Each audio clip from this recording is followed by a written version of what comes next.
हाँ बेटा, सब ग्रुप का एग्जाम्पल नंबर 2 लिखो पहले। आपकी बुक का पेज नंबर 58 है। Example number 2। तो भाई क्या कह रहे हैं? हमने सब ग्रुप ना,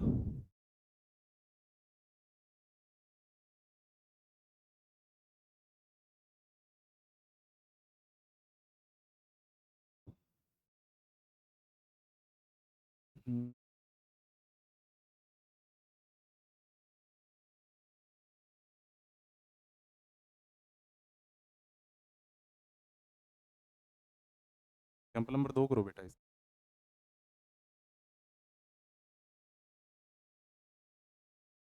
क्या कह रहे हैं देखो, कह रहा है कि prove that h is equal to, एक सेट है मेरे पास, प्रूव दैट सेट है मेरे पास एच, और उसमें इस टाइप के एलिमेंट है a plus iota b, a plus iota b, where a and b belongs to Q.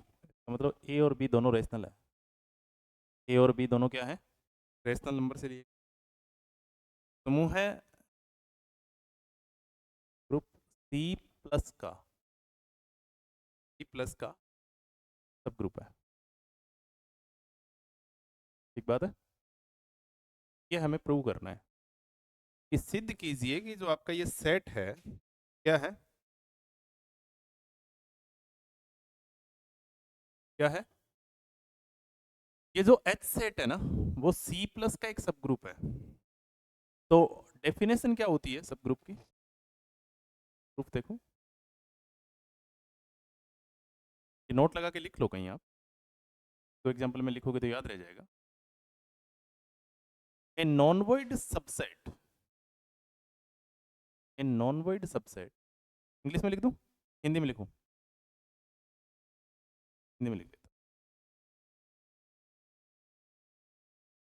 एक अरिक्त समुच्चय है, एक अरिक्त उपसमुच्चय ग्रुप का, सिंपल अपनी डेफिनेशन में लिख लो, अपनी लैंग्वेज में लिख लो। एक ग्रुप का अरिक्त उपसमुच्चय, अरिक्त उपसमुच्चय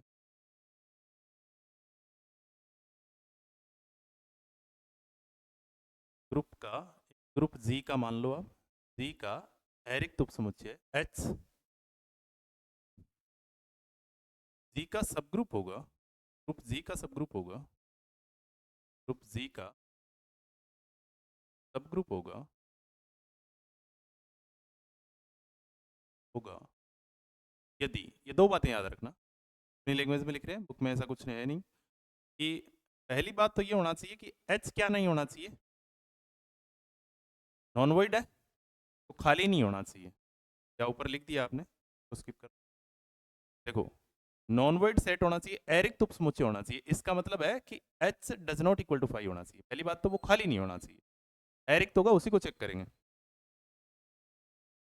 एरिक्त का मतलब है वो खाली नहीं है, उसमें कोई ना कोई एलिमेंट है, भले उसमें एक एलिमेंट है, कम से कम number of element does not equal to 0, उसमें एलिमेंटों की संख्या 0 नहीं होनी चाहिए, उसमें कोई ना कोई एलिमेंट पक्का होगा। जैसे एक है तो एक भी चलेगा, जैसे आपके पास कोई एक एलिमेंट हो गया, जैसे आप कहो कि एच में एक ही एलिमेंट है तब एक्स, तो हम कहेंगे ठीक है, खाली तो नहीं है ना, ठीक है ये खाली नहीं होना चाहिए, तो वो एरिक सबसेट जी का सब ग्रुप कहलाएगा यदि, अब वो खाली नहीं है तो इसका मतलब उसमें कोई ना कोई एलिमेंट है। तो मैं मान लेता हूं कि इफ दो एलिमेंट है उसके, x and y belongs to, अगर ऐसा है कि खाली नहीं है तो इसका मतलब दो एलिमेंट या एक एलिमेंट होगा, वाई की जगह भी मैं एक्स ले लूंगा, है ना? तो आप मान के लेके चलो, हमें नहीं पता उसमें कितने एलिमेंट है, पर हमने तो ये पता कर रहे हैं कि वो खाली नहीं है। खाली नहीं है इसका मतलब लेट मान लो कि उसमें दो एलिमेंट है, एक एक्स है और दूसरा वाई है।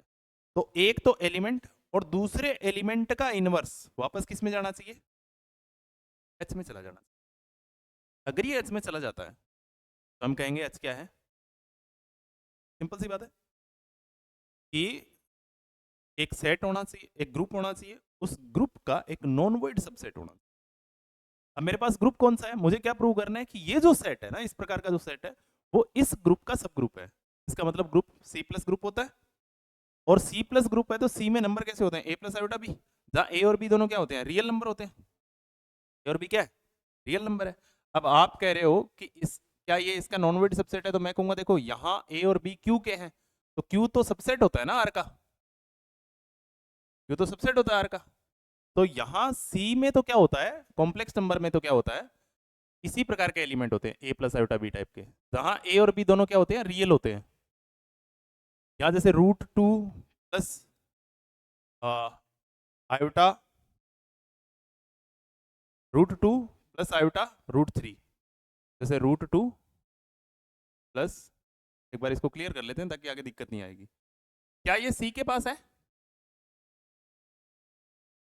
क्या ये सी का नंबर है, कॉम्प्लेक्स नंबर है, √2 प्लस आयोटा √3, कहेंगे ठीक बात है, क्योंकि कॉम्प्लेक्स सी का मतलब है कॉम्प्लेक्स नंबर।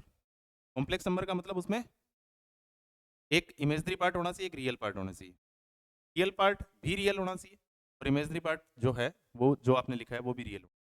तो √2 और √3 दोनों रियल है, इसका मतलब ये क्या है, कॉम्प्लेक्स नंबर का है। पर इसने इसको थोड़ा छोटा कर दिया कि देखो साहब ये बताओ फिर 2 प्लस आयोटा 3 क्या ये भी सी का है, हम कहेंगे हाँ ये भी कॉम्प्लेक्स नंबर है, क्योंकि 2 भी तो रियल है और इमेजनरी पार्ट में 3 आ रहा है वो भी तो रियल है, दोनों रियल आना चाहिए। कॉम्प्लेक्स का मतलब ये होता है। क्या ये नंबर ऊपर वाला √2 प्लस आयोटा √3 इसके पास है, इसके पास नहीं है। क्यों, क्योंकि हमें यहाँ रियल नहीं चाहिए, हमें ए और बी क्या चाहिए, रेशनल चाहिए। तो क्या √2 और √3 रेशनल होते हैं, प्रिमेय संख्या होती है, प्रिमेय नहीं होती। तो क्या ये नंबर है, हाँ ये नंबर यहाँ है, ये 2 और 3 दोनों क्या है, रियल, सॉरी प्रिमेय है। इसका मतलब उस सी में से कुछ एलिमेंट यहाँ आ जाएंगे, सी में से कुछ एलिमेंट यहाँ आ जाएंगे, तो हम कह सकते हैं कि ये नॉन वोइड सेट है। भाई सपोज करो 0 आ गया, 0 भी तो एक प्रिमेय संख्या है, 0 प्लस आयोटा 0, तो कम से कम 0 तो होगा ना इसके पास, है कि नहीं है, तो खाली तो नहीं है। तो आपकी पहली बात यही है कि जो ग्रुप है सी प्लस एक ग्रुप है, सी प्लस एक ग्रुप है, कर दो इसको, देखो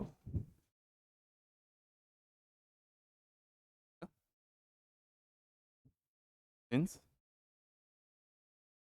सी प्लस ग्रुप, सी प्लस एक ग्रुप है क्या इसने, और नहीं दिया होता तो भी हमें पता होता, and h be a non void subset, non void हो गया, एच नॉन वॉइड ही होगा कम से कम। कैसे होगा नॉन वॉइड, क्या आपने कहा है कि एच में किस टाइप के एलिमेंट है, आपने कहा है एच में ए प्लस आयोटा बी टाइप के एलिमेंट है, जहां ए और बी जो भी लो वो रेशनल लो। तो हमारे पास तो बहुत सारे नंबर है ना ऐसे रेशनल, तो एक ले लो, ए और बी की जगह एक एक ले लो, एक की जगह एक ले लो, बी की जगह 2 ले लो, एक की जगह 3 ले लो, बी की जगह 1 ले लो, या ए की जगह 0 ले लो, बी की जगह 0 ले लो। जो भी आप ए और बी को रेशनल रखते जाओ, आपके पास जो भी नंबर आएगा वो एच के पास है। क्लियर है, इसका मतलब ये खाली नहीं है, शर्त पूरी होगी। अब अगर ये खाली नहीं है तो इसका मतलब इसमें कितने ही एलिमेंट हो सकते हैं, एक हो सकता है, कम से कम एक तो होगा। इसका मतलब मान लो कि इसमें कितने एलिमेंट है, 2 एलिमेंट। ठीक है, let let x and y belongs to, मान लेता हूं कि 2 एलिमेंट है मेरे, कौन से, एक्स और वाई किसके हैं। अब जो एलिमेंट एक्स का है वो कैसे लिखा जाएगा भाई, एक्स इज इक्वल टू, भाई एक्स अगर एच का है तो एच में तो एलिमेंट ए प्लस आयोटा बी टाइप के हैं, तो इसका मतलब इसमें मान लेता हूं मैं a1 प्लस आयोटा b1, जहां a1 एंड b1 दोनों रेशनल है, and y is equal to क्या मान लेता हूं a2 प्लस आयोटा b2, जहां a2 और b2 दोनों किसके हैं, बता गई दिमाग में, कुछ नहीं किया मैंने, जो मामला दिया था उसी को सेट किया। अब देखो आपने क्या कहा था, आपने कहा था कि अगर आपके पास एक नॉन वॉइड सबसेट है ग्रुप का, यानी कॉम्प्लेक्स है आपके पास, तो सी प्लस यानी कॉम्प्लेक्स है, वो प्लस के लिए एक ग्रुप है, उसका एक नॉन वॉइड सेट एच है, उसको मुझे प्रूव करना है कि वो सब ग्रुप होगा। तो आपको पहले तो ये है कि वो नॉन वॉइड होना चाहिए, हमने पता किया कि वो नॉन वॉइड है। नॉन वॉइड है तो इसके पास एलिमेंट कितने हैं, यहाँ तो बहुत सारे एलिमेंट होंगे, ए और बी की जगह रेशनल नंबर रखते जाओ, आपके पास जो भी नंबर आएगा वो एच के पास होगा, आपकी डेफिनेशन के हिसाब से, यहाँ क्वेश्चन के हिसाब से। तो मैंने कहा देखो 2 एलिमेंट ले लेते हैं, एक एक्स ले लेते हैं, दूसरा वाई ले लेते हैं। एक्स मतलब एच का है, एच का प्रत्येक एलिमेंट इस प्रकार से लिखा जाएगा, इसने कहा था, तो इसका मतलब मैं मान लेता हूँ a1 प्लस आयोटा b1, जहाँ a1 और b1 दोनों रेशनल है। वाई कौन है, वाई भी एच का है, इसका मतलब ये भी कोई नंबर होगा 2 प्लस आयोटा b2, जहाँ a2 और b2 क्या है, कोई रेशनल नंबर। क्लियर है। अब आपने क्या कहा था, आपको ये प्रूव करना है कि एक एलिमेंट इनटू दूसरे एलिमेंट का इनवर्स किसके पास होना चाहिए, एच के पास। वापस किसके पास हो जाए, इसके पास। कोई एक, चाहे आप y माइनस एक्स कर लो, चाहे आप x माइनस वाई। एक एलिमेंट दूसरे एलिमेंट। अच्छा, अब यहाँ इनवर्स देखो क्या है। मैं यहाँ थोड़ी देर पहले x डॉट वाई इनवर्स कर रहा था, क्योंकि मैंने कहा था कि जब आपको कोई संक्रिया दी नहीं है तो आप कौन सी संक्रिया को यूज करोगे, डॉट को। जब तक आपको कोई संक्रिया नहीं दी जाती है तब तक आप कौन सी संक्रिया को यूज करते हो, डॉट को। जब तक आपको कोई संक्रिया नहीं दी जाती है तो कौन सी संक्रिया को यूज करते हो,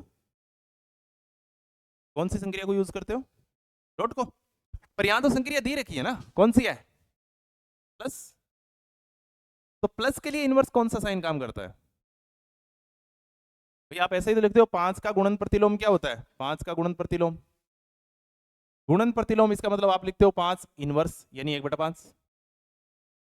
और 5 का योज्य प्रतिलोम, योज्य मतलब योग वाला प्रतिलोम, तो -5 लिखोगे ना। योज्य के लिए -5 हो जाएगा, उसके लिए 5 की पावर -1 हो जाएगी, समझ रहे हो। तो यहाँ प्लस है, संक्रिया कौन सी है यहाँ, प्लस है, क्योंकि उसी संक्रिया के लिए आपका सबसेट भी ग्रुप होना चाहिए, यही पढ़ा था आपने।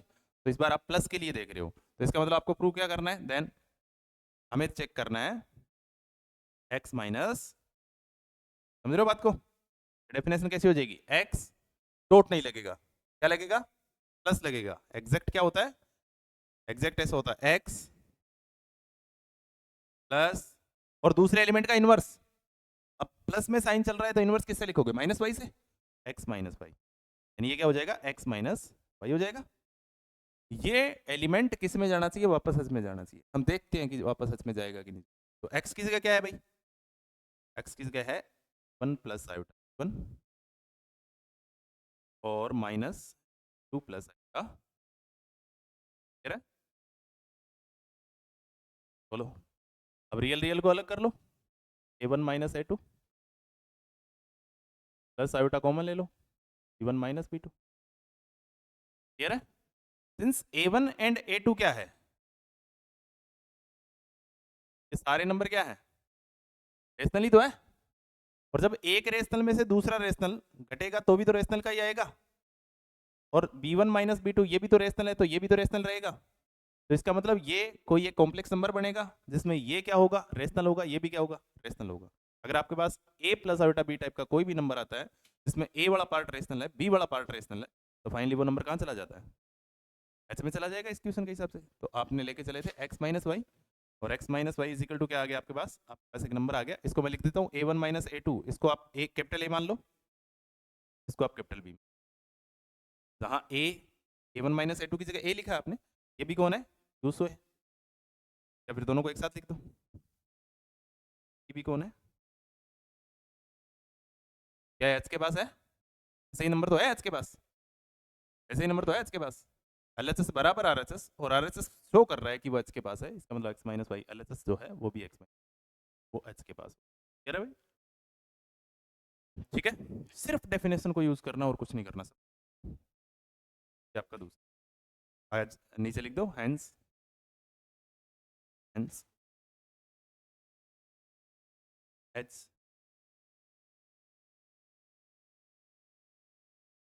तो दो ही बातें देखनी है, कौन कौन सी, एक तो आपका सबसेट नॉन वॉइड होना चाहिए, दूसरा एक एलिमेंट इनटू दूसरे एलिमेंट का इनवर्स किस में जाना चाहिए, वापस x और y हो जाएगा।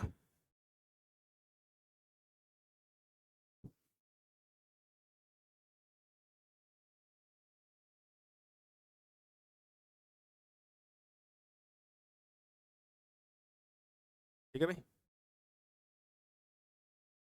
है ना? अब देखो इधर आएगा एग्जाम्पल नंबर फर्स्ट, देखो आप पहले एग्जाम्पल नंबर फर्स्ट। ये कह रहा है कि सिद्ध कीजिए कि इकाई के अन्वय मूलों का समुच्चय, इकाई के अन्वय मूलों का समुच्चय, इसका मतलब आपके पास एक सेट है और उसमें x की पावर n जब करोगे तो बना जाएगा। अन्वय मूल समझते हो, इकाई के अन्वय मूल, इकाई के चौथे मूल क्या होते हैं, इकाई के तीन मूल क्या होते हैं, 1 की पावर 1/3, तो ये आता है 1 ओमेगा ओमेगा स्क्वायर। इकाई के चार मूल, चार मूल का मतलब 1/4, एक आएगा 1, एक आएगा आयोटा, एक आएगा माइनस आयोटा, एक आएगा -1।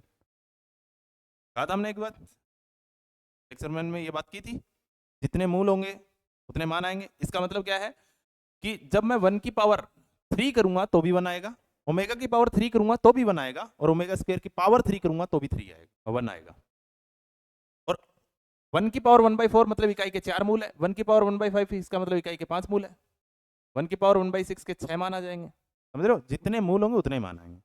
और इनको रेसिप्रोकल में पढ़ें तो इसका मतलब इकाई के ऐसे आपके पास 3 संख्याएं ऐसी है जिनकी पावर आप 3 करो तो आपको 1 मिलेगा। और वो संख्याएं कौन कौन सी है? 1 ओमेगा और ओमेगा स्क्वायर। तो मैं इसको यूं पढ़ता हूं कि इकाई के 3 घनमूल हैं। कौन कौन से? 1 ओमेगा ओमेगा स्क्वायर। क्लियर है? ऐसी कितनी संख्याएं हैं जिनकी पावर आप 4 करो और आपको 1 मिल जाए? तो दुनिया में ऐसी 4 ही संख्याएं हैं। कौन कौन सी? 1 है, एक -1 है, एक आयोटा है, एक माइनस आयोटा है। इनके अलावा दुनिया में ऐसी कोई संख्या नहीं है जिसकी पावर 4 करो आपको 1 मिल जाए। तो मतलब इकाई के 4 चतुर्थ मूल हैं। कौन कौन से? 1 -1 आयोटा माइनस आयोटा। अब ये निकालने का तरीका आपको कॉम्प्लेक्स एनालिसिस में कॉम्प्लेक्स नंबर में आपको अच्छे से बताया होगा प्लस 2 में कैसे निकालते हैं। हम इसको आइलर फॉर्म में चेंज कर लेते हैं, आइलर फॉर्म में चेंज करके हम उसमें फिर व्यापक मान को सॉल्यूशन में लेते हैं, ई की पावर आइटा थीटा करते हैं, फिर आप सॉल्यूशन को लेते हैं, वहाँ आपने आइटा और आइटा भी निकालना सीखा होगा। खैर ये अपने काम की बात नहीं है, एक बार के लिए समझ लो कि इकाई के अन्वय मूलों का मतलब क्या है। इकाई के अन्वय मूलों का मतलब है, तो मैं इसको थोड़ा ठीक लिख देता हूँ। और कह रहा है, देखो ये कह रहा है मेरे पास एक एरिक समुच्चय है, सिद्ध कीजिए कि इकाई के अन्वय मूलों का समुच्चय। इकाई के अन्वय मूलों का समुच्चय मतलब इकाई की पावर 1/n करो तो आपके पास x आना चाहिए। अब ऐसे x कितने आ सकते हैं? अगर n की जगह 3 लूंगा तो x के मान 3 आ जाएंगे भाई। अगर मैं n की जगह 3 लूंगा तो 1 ओमेगा ओमेगा स्क्वायर आ जाएंगे। इसका मतलब सेट ये हो जाएगा। अगर मैं n की जगह 4 लूंगा तो मेरे पास सेट ये बन जाएगा 1 -1 आयोटा माइनस आयोटा। अगर मैं 5 लूंगा तो जो भी मूल आएंगे वो आ जाएंगे। समझ रहे हो बात को? इकाई के अन्वय मूल है ये। तो इकाई के 2 मूल कैसे कौन कौन से होंगे? एक 1 और -1, और इकाई का एक मूल 1 ही हो जाएगा। क्लियर है? तो इकाई के अन्वय मूलों का समुच्चय, ये इकाई का अन्वय मूल है भाई। ठीक है? और ये क्या कह रहा है? समुच्चय गुणात्मक समूह है। सिद्ध करना आपको, सिद्ध करो कि एच सी उसका सी नोट क्रॉस का, सी नोट क्रॉस है भाई,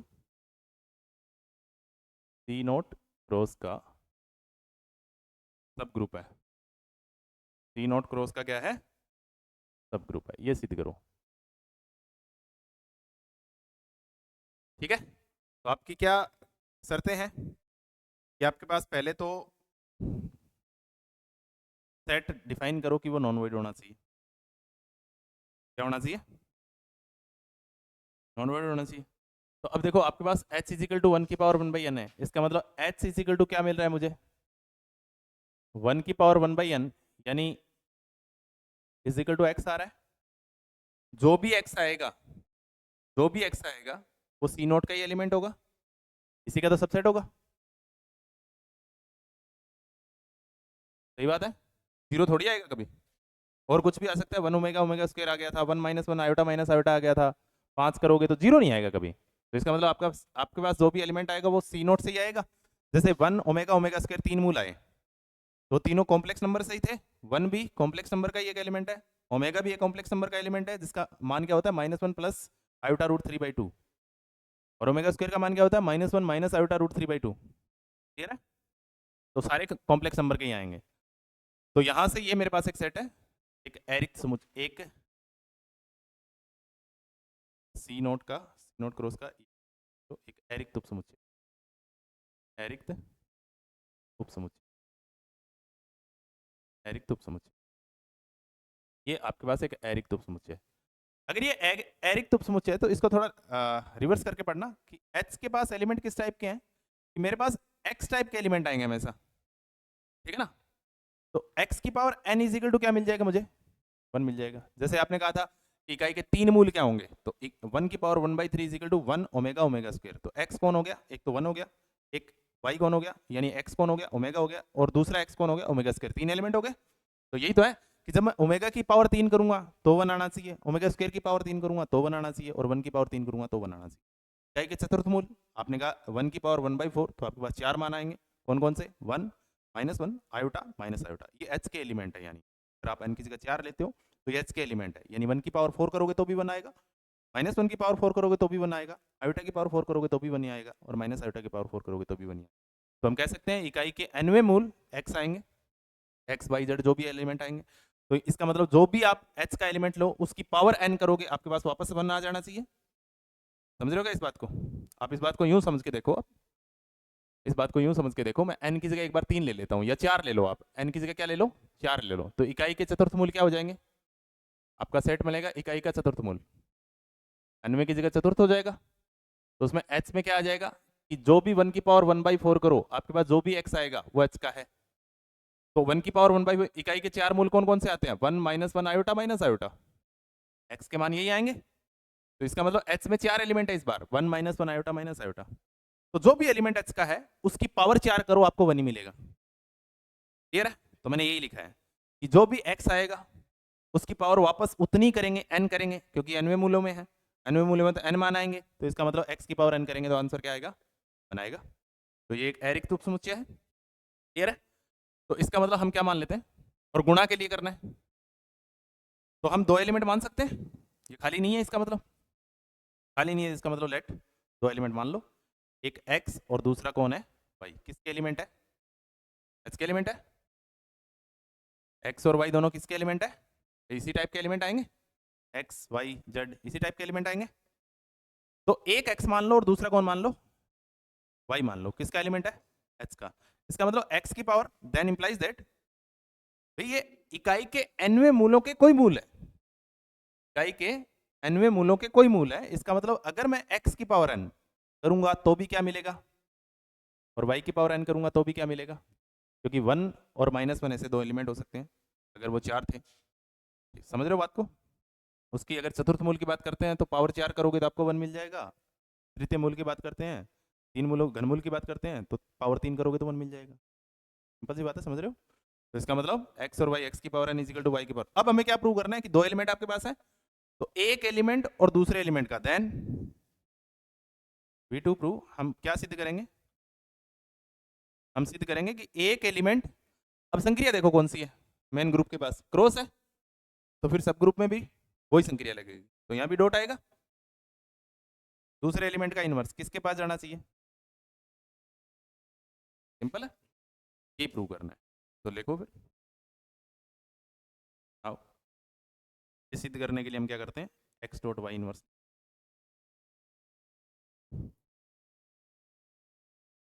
हमें प्रूव कर x डॉट वाई इनवर्स, इसके लिए हम क्या करें?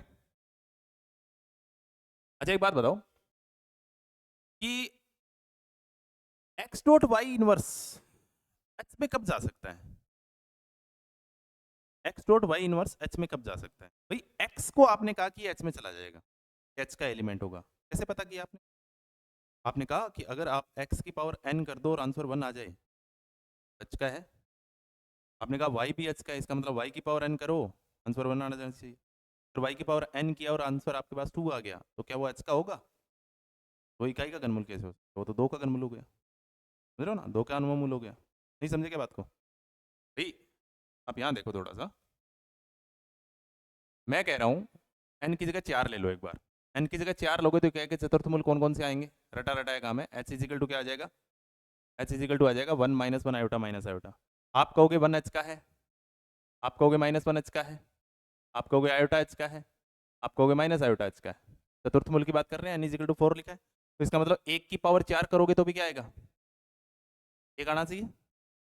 -1 की पावर 4 करोगे तो भी क्या आना चाहिए? 1 आना चाहिए। आयोटा की पावर 4 करोगे, अच्छा मैं कहूँगा यहाँ ओमेगा आ जाएगा क्या? यहाँ ओमेगा आ जाएगा क्या? तो आप लगा के देख लो, क्या इकाई के चतुर्थ मूल में एक मूल ओमेगा होता है? नहीं होता, 3 मूलों में होता है। इकाई के 3 मूल 1 ओमेगा ओमेगा स्क्वायर होता है, इकाई के 4 मूल 1 -1 आयोटा माइनस आयोटा। समझ रहे हो बात को?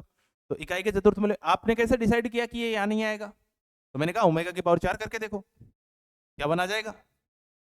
ओमेगा की पावर 4 होती है ओमेगा की क्यूब इंटू ओमेगा, इसको मैं ऐसा लिख सकता हूँ ओमेगा क्यूब इंटू ओमेगा, तो ये तो ओमेगा आंसर आएगा, ओमेगा 1 थोड़ी होता है। तो इसका मतलब ये एच के पास नहीं है, इसका मतलब जितने मूलों की बात कर रहे हो उन सबका अलग अलग आंसर है। चतुर्थ मूल की बात कर रहे हो, इसका मतलब जो मूल आए हैं उनकी पावर 4 करो, आंसर बनाना चाहिए। 3 मूलों की बात कर रहे हो, जो भी मूल आए 3 आएंगे, तीनों की पावर 3 करके देखो 1 आना चाहिए। अगर मैं 5 मूलों की बात करूं तो 5 आंसर आएंगे। 500 की पावर 5 करके देखो, 500 मूलों की अलग अलग पावर 5 करके देखो, आपके पास आंसर क्या आना चाहिए? 1 आना चाहिए। अगर 1 आ गया 100% तो उसका मूल होगा। अब आपको कैसा पता चला कि माइनस आयोटा आपके पास मूल है? तो मैंने कहा माइनस आयोटा की पावर 4 करके देखो। तो माइनस आयोटा की पावर 4 करके देखोगे तो आपके पास आंसर कितना आएगा? नहीं आएगा। अगर माइनस आयोटा की पावर 4 करते हैं और बनाता है, तो मतलब इकाई के माइनस आयोटा की पावर, माइनस आयोटा की पावर 4 इजिकल टू 1 है। इसका मतलब ऐसे लिख सकता हूँ ना, माइनस आयोटा इजिकल टू 1 की पावर 1/4 लिख सकता हूँ ऐसा। इसका मतलब इकाई का एक चतुर्थ मूल में हिस्सा है किसका? माइनस आयोटा का। समझ रहे हो? इसका मतलब आपने कैसे डिसाइड किया है कि ये इकाई के एनवें मूल है? इसका मतलब जो भी एलिमेंट होगा उसकी पावर एन करो, आपके पास आंसर बना जाना चाहिए। चतुर्थ मूल में 4 किया था, एनवें मूलों में एन कर लेंगे पावर। इसका मतलब एक्स और वाई एच के हैं, एक्स और वाई एच के हैं। इसका मतलब एक्स की पावर एन किया होगा तो 1 मिला होगा, वाई की पावर एन किया होगा तो 1 मिला होगा। सही बात है। अब मुझे चेक करना है कि एक्स डॉट वाई इनवर्स भी एच का है कि नहीं है। इसका मतलब इस एलिमेंट की पावर एन करके देखो। अब अगर इस एलिमेंट की पावर एन करूं मैं और मुझे आंसर में क्या मिल जाए? 1 मिल जाए, तो इसका मतलब एक्स डॉट वाई इनवर्स भी एच का ही एलिमेंट है, जो इकाई के एक अनवय मूल्य का हिस्सा है। भाई अगर एक्स डॉट वाई इनवर्स की पावर एन करूं और आंसर 1 आ गया, इसका मतलब एक्स डॉट वाई इनवर्स की पावर इज इक्वल टू 1/1, 1 की पावर 1/n हो जाएगा। इसका मतलब इकाई का एक अनवा मूल कौन है? एक्स डॉट वाई इनवर्स भी है। समझ रहे हो? एक्स डॉट वाई इनवर्स भी इकाई का क्या है? एक अनवय मूल का हिस्सा है। अनवय मूलों में से एन मूल आएंगे, एन मूलों में से कोई एक ये भी। तो जो इकाई के एनवे मूल है वो सारे तो एच के ही हैं। तो इसका मतलब ये एलिमेंट भी कहाँ चला जाएगा? के पास चला जाएगा। इसका मतलब अब हमें ये देखना है। देन इसके लिए इसकी पावर क्या कर लेते हैं हम? एन कर लेते हैं। अगर ये 1 आ गया तो श्योर हो आप ये एच में चला जाएगा? नहीं समझे क्या बात को? ठीक है, इसको करो अलग अलग। तो इसको क्या लिख सकता हूँ मैं? इसको मैं लिख सकता हूँ x upon y power n हो जाएगा। एक्स की पावर एन अपॉन वाई की पावर। एक्स की पावर एन का मान कितना है? 1 है। वाई की पावर एन का मान कितना है? 1 है। आंसर कितना है? एल एच एस का मान कितना है? 1। एक्स डॉट वाई इनवर्स का मान, एक्स डॉट वाई इनवर्स की पावर एन इक्वल टू 1। इसका मतलब X dot Y inverse, X dot Y inverse equal to 1 की पावर 1/n। जो इकाई के एनवें मूल है वो किसके हैं? इसके ही तो एलिमेंट है। सो एक्स डॉट वाई इनवर्स भी किसका हो जाएगा? तो आपकी डेफिनेशन थी। तो एच विद सब ग्रुप ऑफ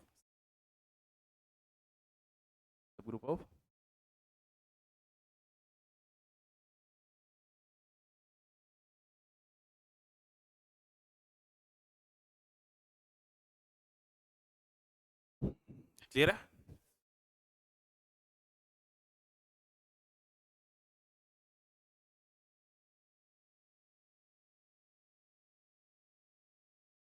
चार नंबर एग्जांपल देखो इससे पहले। ठीक है?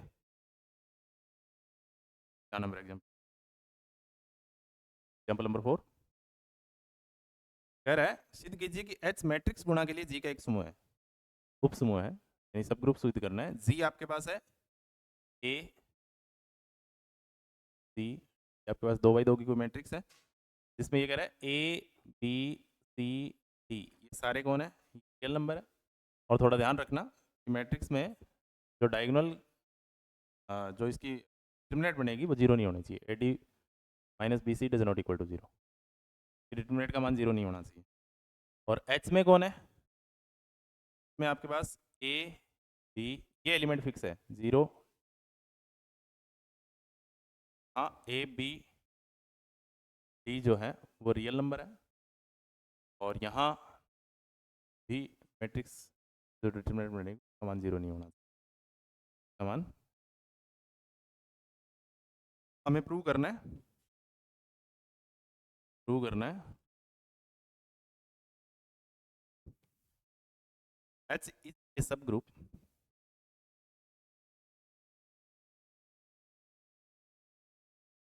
सब ग्रुप ऑफ जी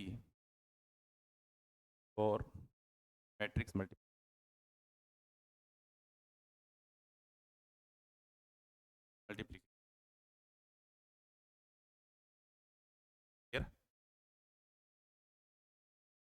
देखो भाई थोड़ा ध्यान से देखो। क्या करना है हमें, क्या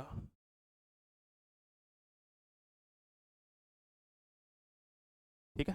देखो ये कह रहा है कि मेरे पास Z है, उसमें एलिमेंट है वो मैट्रिक्स टाइप के हैं, और प्रत्येक एलिमेंट 2x2 की मैट्रिक्स है, और एलिमेंट कैसे हैं A B C D।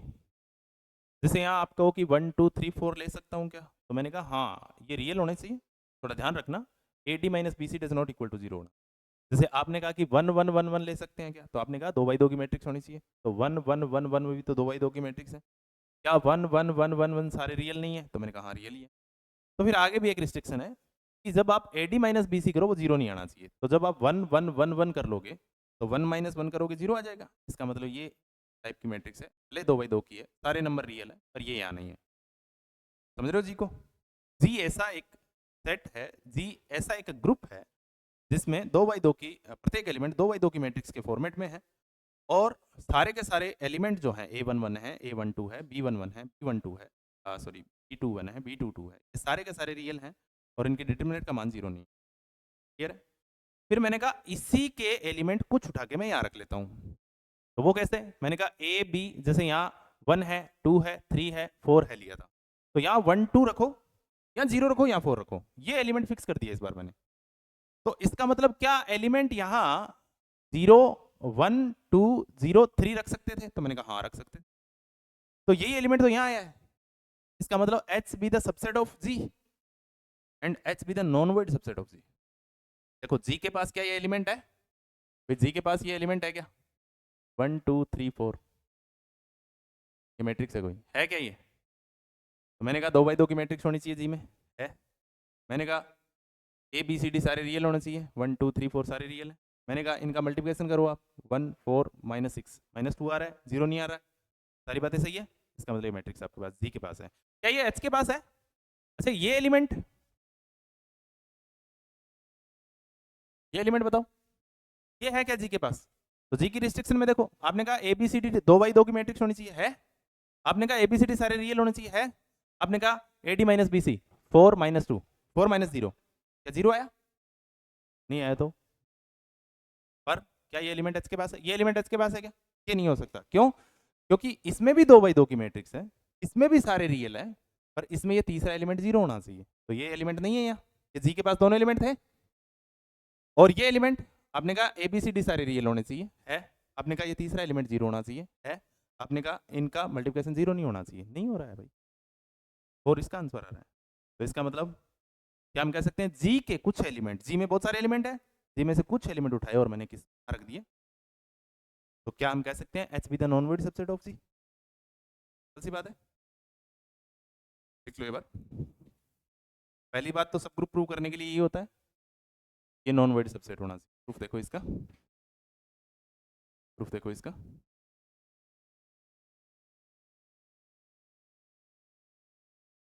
Since H is a non-void subset, non-void subset, non-void subset of G, H G का एक non-void subset। और मल्टीप्लिकेशन के लिए देख लें, तो मान लेते हैं कि लेट नॉन वॉइड है तो दो एलिमेंट मान लो, एक A मान लो, A के पास क्या है A1 B1 0 C1, और B क्या है A2 B2 0 D1 लिखा था क्या आपने, D1 लिखा है तो D1 लिख लो। तो आपने कहा था कि 2x2 की मैट्रिक्स होनी चाहिए, है। आपने कहा था उसका 2 1 वाला एलिमेंट 0 होना चाहिए, है।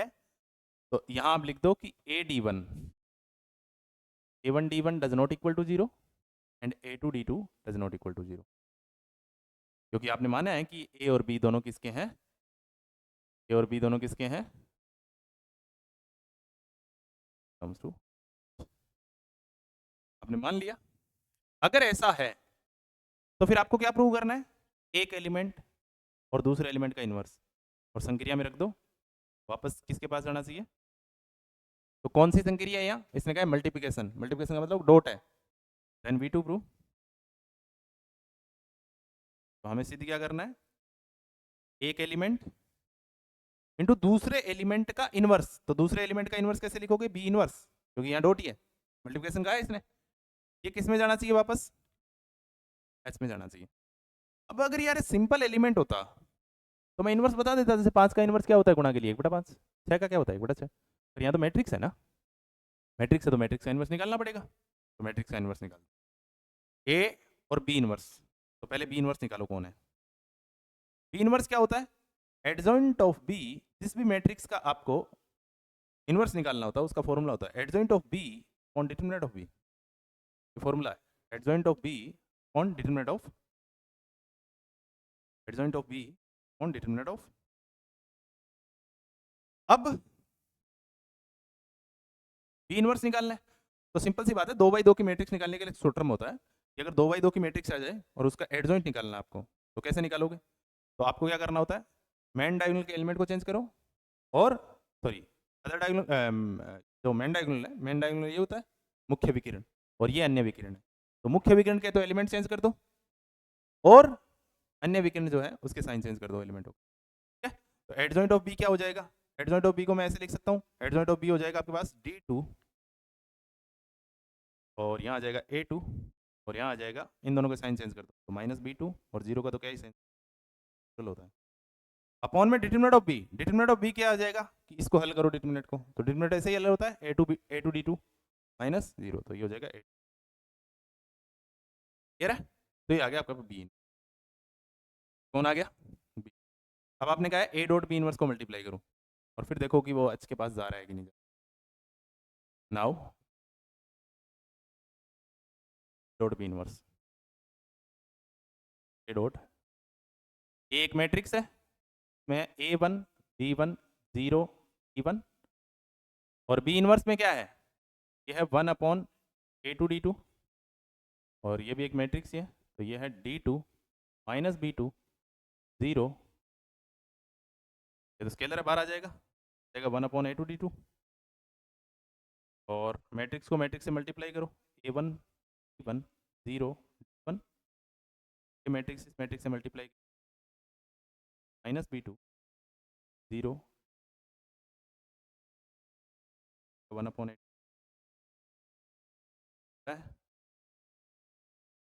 मल्टीप्लाई करो, ये हो जाएगा A1 D2, ये हो जाएगा माइनस A1 B2 और प्लस A2। क्लियर है?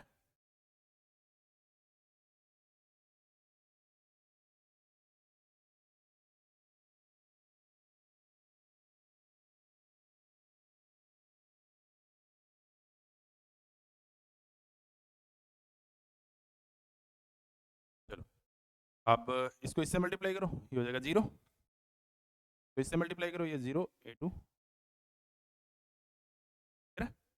A2 D2, A2 D2 0 तो नहीं है ना? सबसे पहले ही कहा था आपने A2 D2 क्या 0 है? आपने कहा A2 D2 0 नहीं है। क्लियर है? 0 नहीं है तो कोई स्केलर आएगा इसका मतलब जब मल्टीप्लाई करेगा।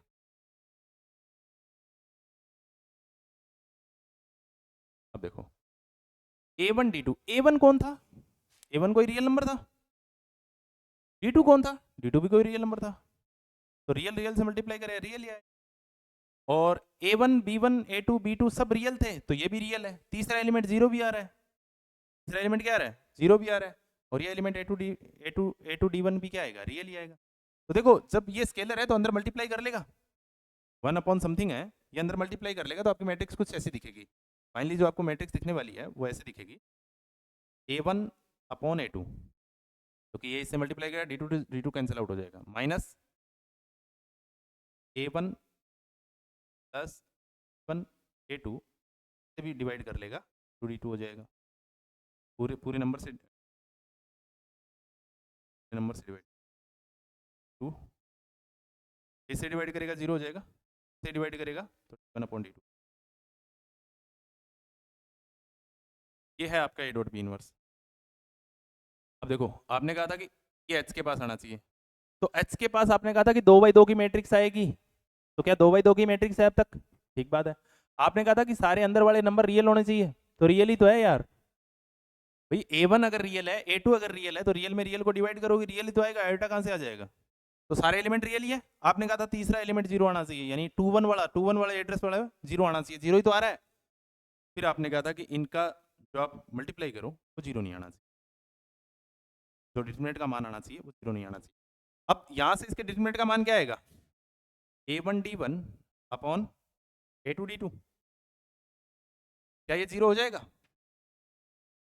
नहीं होगा ना जीरो, क्यों? क्योंकि नहीं तो A1 जीरो है। ये आपने कहा था कि A1 D1 जीरो नहीं है, ऊपर देखो आपने A और B एलिमेंट माने हैं, आपने A और B एलिमेंट माने हैं आपने, उसमें आपने कहा था कि A1 D1 भी जीरो नहीं है, A2 D2 भी जीरो नहीं है, और अगर ये दोनों जीरो नहीं है तो दोनों को डिवाइड कर सकते हो, तो ये भी जीरो कहाँ से आएगा? ये भी जीरो नहीं आएगा, तो सारी बातें सत्य है। इसका मतलब ये वाला केस तो मैं कह सकता हूँ, राइट हैंड साइड को मैं देखते हुए कह सकता हूँ कि ये तो एच के बाद, और ये बराबर है किसके? A dot B inverse. तो A और B दो एलिमेंट थे एच के, और A डॉट बी इनवर्स किस में चला गया? इसका मतलब एक एलिमेंट दूसरे एलिमेंट का इनवर्स जब डॉट प्रोडक्ट करें एच के पास चले जाएं, तो एच अगर नॉन वाइड सबसेट था, जिसका ये सबसेट था, आज के बाद उसका क्या है? क्लियर है? तो H be the sub group हो।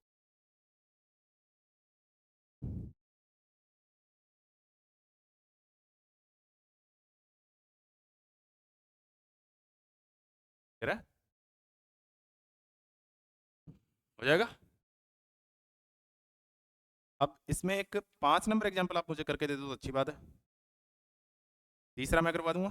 कल इसके एग्जाम्पल कंप्लीट करेंगे और साइक्लिक ग्रुप पे आएंगे भाई, कल से हम साइक्लिक ग्रुप स्टार्ट करेंगे, नेक्स्ट यूनिट नई यूनिट में है, ठीक है? तब तक के लिए नमस्कार, जय हिंद, जय भारत।